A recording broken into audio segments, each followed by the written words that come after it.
Hello and welcome back.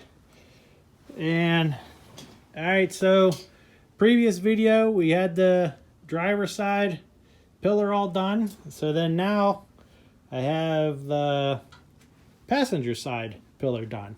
And this pillar I actually measured none of it on the truck. I took the whole, just like in the previous video, which I think is number 31. I show you how to weld all this together in one piece on a workbench. So I welded this one all together and it lines up. Everything is lining up pretty good with the hinge over to there and down. And the only thing is that none of these holes match up. So my red mark there is the way I got to trim the holes to get it to line up. So I put some spot welds on the B pillar.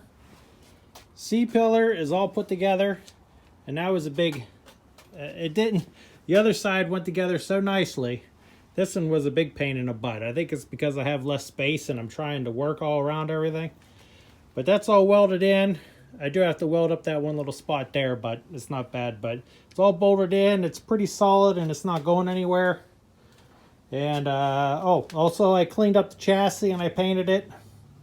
This time I tried, instead of just doing plain Rust-Oleum black here, flat black, I did Rust-Oleum black here, flat black, just the same.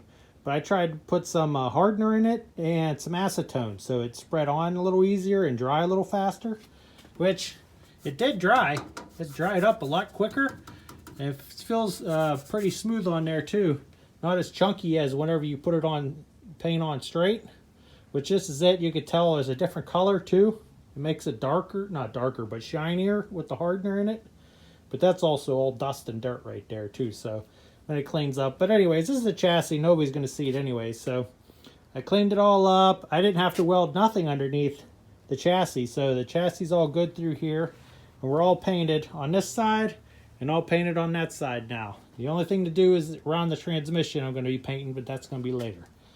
So now I'm going to take out this center support here, and then I could do my full welds around the B pillar and then around that B pillar. So then this will be completely done then, all of these. So I'll be happy as happy to get all this done. Okay, I'll be back. All right, I'm back. Center divider's gone, or kick panel here in the middle, toe kick.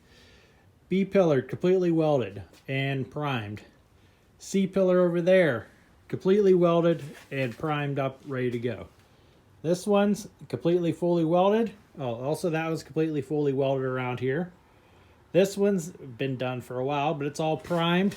That's all primed. You can see it's still drying. Whenever it's purple like that, it's still drying. So B pillars, C pillars, A pillar, amazingly is all done. This is, I have no more welding to do on this part of the B, C pillar, anything.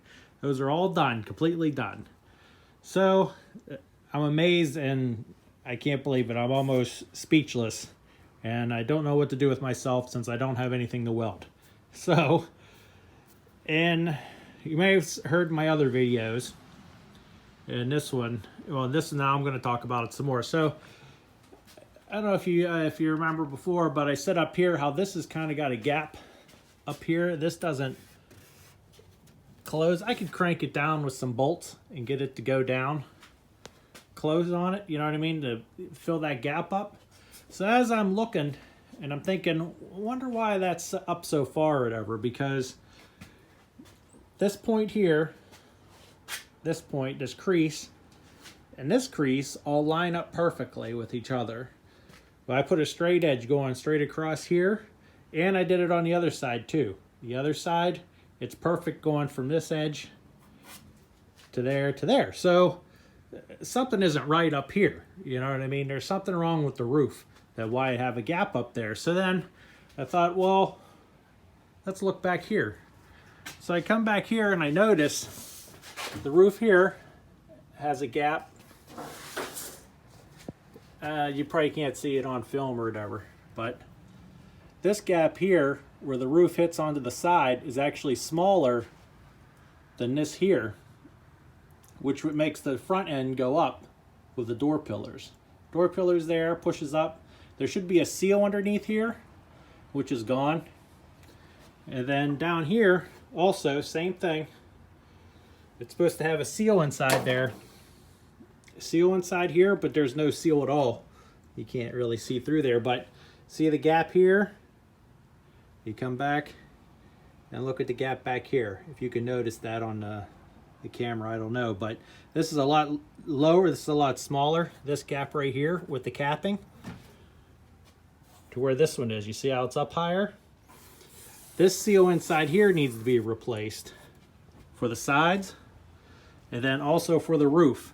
So before I plan on bolting that part down over there, the front part, yes, I know I'm adding more work, but it needs to be right. So I'm going to be ordering a seal that goes inside here, which is just a foam seal. It's nothing fancy. And then same thing down here. It's just a foam seal, but it should prop this up and prop this side up here enough that that gap should close up there. So I'm holding off on that for now.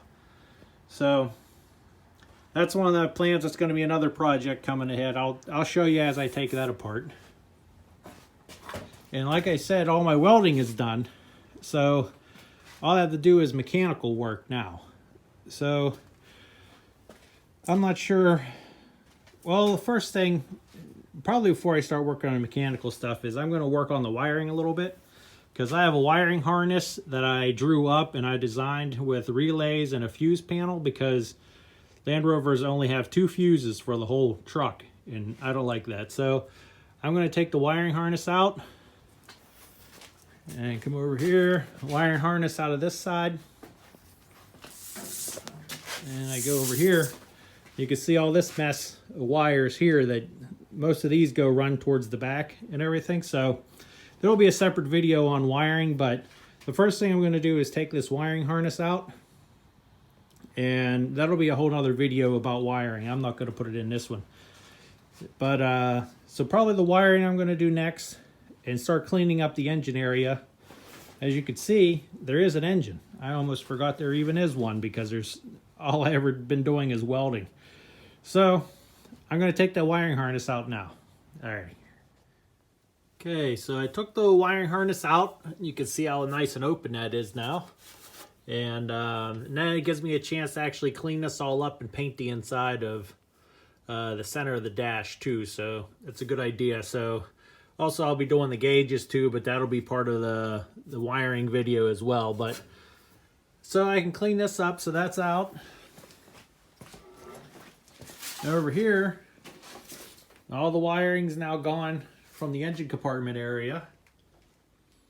And now with all this empty space, I might be able to paint back in here. So maybe I'll slap some paint up inside the back of the bulkhead there, firewall. So now this is all out. This is the relay here.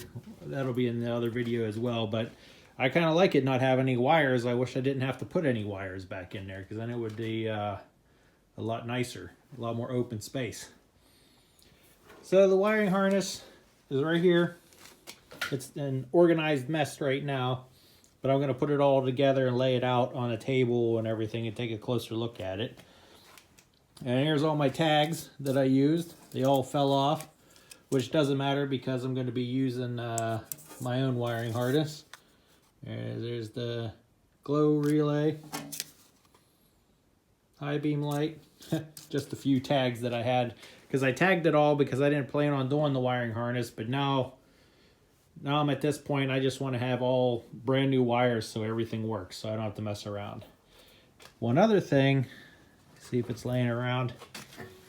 The truck actually came with an oil pressure gauge, and as I was taking the wiring harness out, I touched the mechanical oil pressure gauge hose line, and it just broke right in half. So that's another thing I'll be doing, is running a new line up to there, and I'll put that in another video as I'm working on that kind of stuff.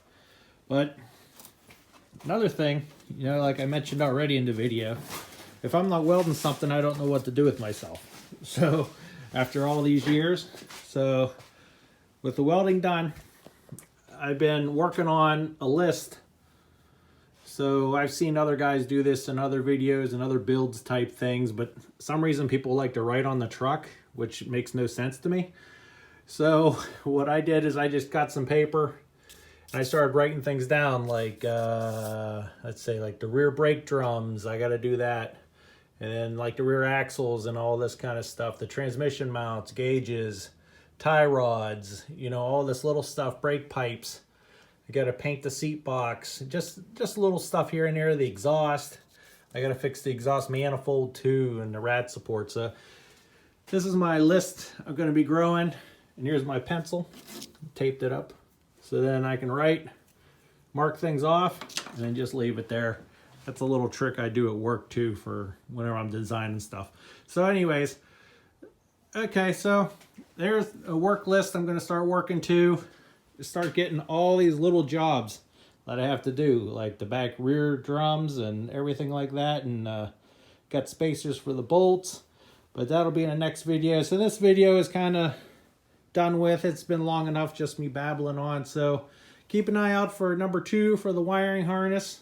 I'm going to be doing the whole thing of wiring, just a bunch of stuff of wiring, because that's my favorite thing besides the welding. Endless amount of welding. So thank you very much. Keep an eye out for the next video. Like, share, subscribe. I appreciate you guys being here. Thank you for watching all these videos so far.